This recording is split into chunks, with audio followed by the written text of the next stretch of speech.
الحمد لله رب العالمين الرحمن الرحيم مالك يوم الدين إياك نعبد وإياك نستعين اهدنا الصراط المستقيم صراط الذين أنعمت عليهم غير المغضوب عليهم ولا الضالين.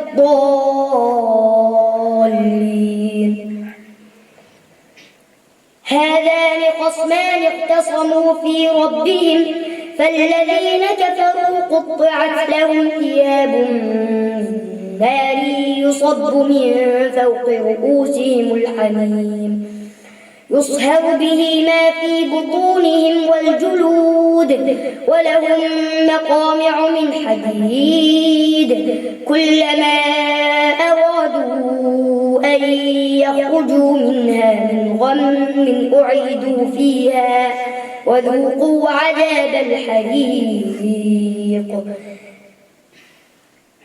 إن الله يدخل الذين آمنوا وعملوا الصالحات جنات تجري من تحتها الأنهار يحلون فيها من أساور من ذهب ولؤلؤا ولباسهم فيها حرير وهدوا إلى الطيب من القول وهدوا إلى صراط الحميد.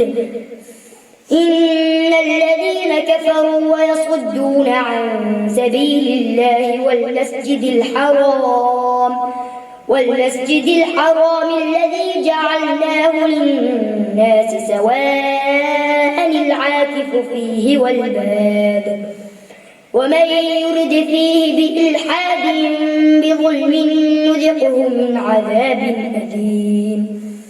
وإذ بوأنا لإبراهيم مكان البيت ألا تشرك بي شيئا وطهر بيتي للطائفين والقائمين والركع السجود. وأذن في الناس بالحج يأتوك رجالا وعلى كل ضامر يأتين من كل فج عميق ليشهدوا منافع لهم ويذكروا اسم الله على ما رزقهم من بهيمة الأنعام فكلوا منها وأطعموا البائس الفقير ثم ليقضوا تفثهم وليوفوا نذورهم وليطوفوا بالبيت العتيق ذلك ومن يعظم حرمات الله فهو خير له عند ربه.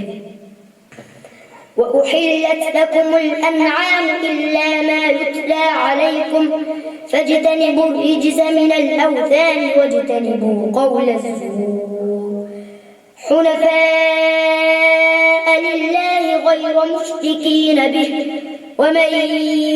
ومن يشرك بالله فكأنما خر من السماء فتخطفه الطير أو تهوي به الريح في مكان سحيق ذلك ومن يعظم شعائر الله فإنها من تقوى القلوب. لكم فيها منافع إلى أجل مسمى ثم محلها إلى البيت العتيق.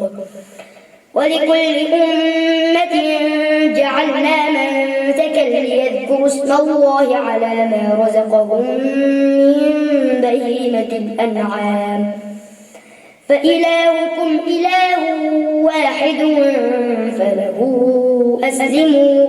وبشر المخبتين الذين إذا ذكر الله وجلت قلوبهم والصابرين على ما أصابهم والمقيم الصلاة ومما رزقناهم ينفقون.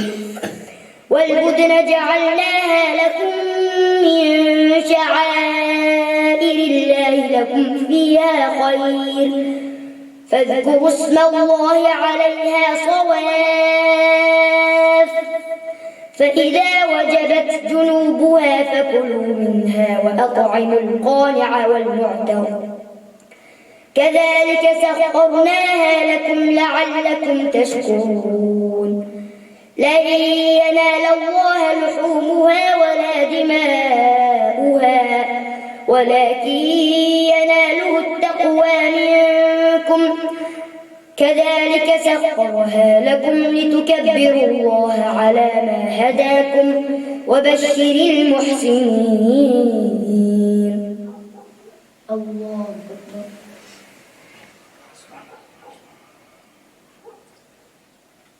سمع الله لمن حمده.